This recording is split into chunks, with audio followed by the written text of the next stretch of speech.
very social, and that's Dora. Hello. How are you, sir? And she's a mixed weenie dog, and we got her from a rescue. Okay. So she's the one that has some anxiety and some social interaction with dogs. These other two really don't. They don't know bad. They just jump on people. You know, they're friendly. But that's Dora. Okay. But Dora, she's 4 now. We got her when she was 1, and we did some pet training with her before, but she's mixed with Italian Greyhound and Wiener Dog. Okay. So she has, you know, Strong to begin. yes. So her personality, she didn't have a fighting chance. So, but that's her. And he talks. He's loud. They're both loud. The boys are loud. Pleasure to meet you. So, where do they spend most of their time? Well, during the day they have a doggy door, I see. and they can go outside, and then this gate comes around, and there's another gate. So they have all this space, and they can go out when they want to. Well, where they're relaxing, where do they spend most of their time? On that couch right here? Yeah, they're in here with us. So this is mainly their couch right here? No, they like to sit with us. Sitting wherever. So, Like if I'm sitting here, then they would want to all be in the same space with me. So they don't have a certain couch. They just like to be. so I would imagine that would be, if you were not sitting down and they were to go on the furniture, that would be the one because of the windows and everything basically? That would be I the don't know. Depends. They're not. Okay. This is a new couch too. Oh, congratulations, beautiful. Lots of luck. This is not their, so they don't really, you know. So it's a new couch, and Yeah. you just don't mind that they're all on it? Not when we're here. During the day, they don't have any access to it. So Okay. All during right. the day, they have their blocked off space in the outside. So All right. Does your family plan on expanding? yes, but not for a couple of years. Okay. So 2 years. And what are the ages? This 4? is 4. He just turned 1, and this one is 11. 11. Okay. So. Yeah. Hey, you. So he's like, oh, you could be Okay. going. So these two Yes. will be here in a couple of years when you Yeah. have children. Yeah. Not the most conducive dogs for children. No, we know. Yes. You'll still be here, won't you, Chuck? He most likely will. These guys can live to be 20, 25 years old. He's in good shape. Yeah, I would never have guessed he was 11 years old. Very spry for 11 years old. Okay, so what would you like to accomplish? Well, Miss Dora here, she needs some help with social interaction with other people. And, you know, Max is still a puppy, so he kind of just follows what they do, you know.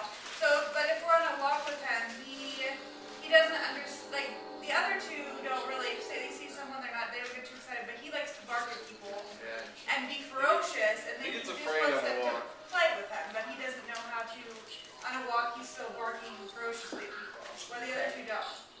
But if someone approaches her, coming over top of her, she freaks out, and she's never bitten anyone, but she just freaks out. And so she's got the most issues. He's watching Cal over the camera. What was her history? She was rescued at 6 weeks old with her mother and her brother. They were tied up in a trailer park and left to die. And then she lived in Dotson foster care. And so she lived with a bunch of other Dotsons. And so she is very comfortable with doggies. But she also lived with her mom until we got her. So, and her brother. And they basically fended for her. And she didn't have to do a whole lot for herself. So then we got her at 1. She was a complete mess, and we took her she went to training and she got a little bit better, but over time she's better.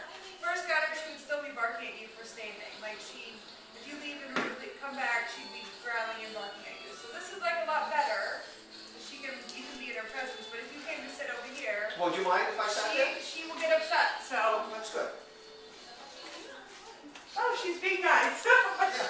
Because you didn't look at her. Yeah. She only gets mad when people come and try to pet her. Yeah. Well, I'm not going to interact with them. I wait till they come to me. I have no reason to pursue them. Yeah, that's when she freaks. Where do you keep the crates for them? They don't have crates. They stay with us. They have their space, and then they don't are have with crates. us. Any particular reason? Stop. Get off me. Get off. They don't have. Why don't they have crates? We don't want them to have crates. Why, any particular reason? I just don't want them to stay in a crate all day. I want them to be able to be outside and exercise because we both work 8 hours a day. That's a long hour. We're not home. We don't come home. That's a long day for them to be in the Do you crate. think they're actually outside exercising when you're not here? Well, they go out. Our neighbors are stay at home, and so they tell us they're out. I know they sleep a lot, yes, but I mean, Chucky's 11 and he's not been in the crate, so It's okay. you know what I mean. The crate is not something that I think we will do. So I'll just tell you to Well, be that's, honest. so You know. that's a big part of the problem. Grading is very essential for dogs, all dogs, mainly these dogs, because they are burrowing dogs, they like to do Yes. things. Yes. So grading is great. Dogs love it. You might not love it, but I this is know, not I about know. you, I it's know. about them. So if you really truly want them to be balanced and happy, grading them would start the climb and the ladder to them being more social, more calm. I understand. I do. These two are very social, but she's not. Right. I can promise you that we won't crate them. It's just not, it's not what we're gonna do, because we're gone for so long.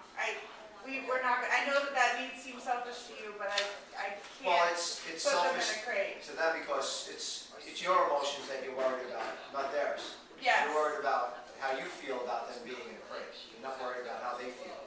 You're worried about how you feel. I understand, I do, but So how does that help though? I mean, Because dogs out in the wild naturally live in dens. Okay, that's where they feel the most comfortable. If you ever notice, if it's lightning and thunder, anytime they get scared, they're always going for the most small, secure place in the house.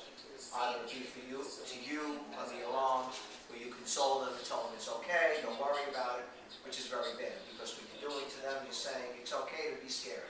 You're reinforcing a bad behavior. If they had a crate, someplace they can go to have reassurance and comfort, especially for her, it would really be beneficial to her to overcome her fears of people, because she has a place where she can go and be safe all the time. Every time she runs to you, you're taking a little bit more away from her. when we first got her, we had a crate for her Yes. that we had. She would never go in it. yeah, So she has attempted that, and she didn't ever want to go in it. Okay. So, didn't they just pee in the crate? I mean, what? Like, how do they go to the bathroom? They don't. They hold the fade out. Go. My dog's in a crate for 9, 10 hours, sometimes 12. And he's fine. You know. They do that. I'm not being rude to them, but that's very impolite. If I was to walk in your door, quiet. If I was to walk into your house and jump in your lap, you'd be a little upset with me. Right? So they shouldn't be allowed to do that to people either. It's rude. That's called bad doggy etiquette. That's an unwanted behavior. They should not be able just to run over and jump on strangers as they will. This is what keeps a dog balanced, by giving them, number 1, exercise, number 2, structure, rules, boundaries, regulations, and last is affection. Affection, if you give affection first, which you did with her, you took her in on the circumstances and you felt sorry for her, she stunted her. She stayed at that point in her life. She's still like when you first got her. She's still that 1-year-old timid, scared dog, because you never allowed her to become anything else. Because you've carried that with you. It's trickled onto her. she is not, yes and no, but she's She's a lot better. better. Well, of course, because she's gotten We older. took her to the dog park and socialized her and Right. done these things that, she used to, she's a lot better though. I understand what you're saying, but she is a lot better. And I mean, you still she go to is- the dog park with her? There's one down that road. We just moved here, so we haven't taken Okay. her. But there is one down the road. Yeah. That's good. That would be wonderful for them. Really, really good. You know, it's a lot of things that, you know, as humans, of course, this is what we do first. We nurture, we love. You know, that's what we do. In the dog world, it's completely opposite in the human world. You can't rationalize human psychology on a dog because they're not human.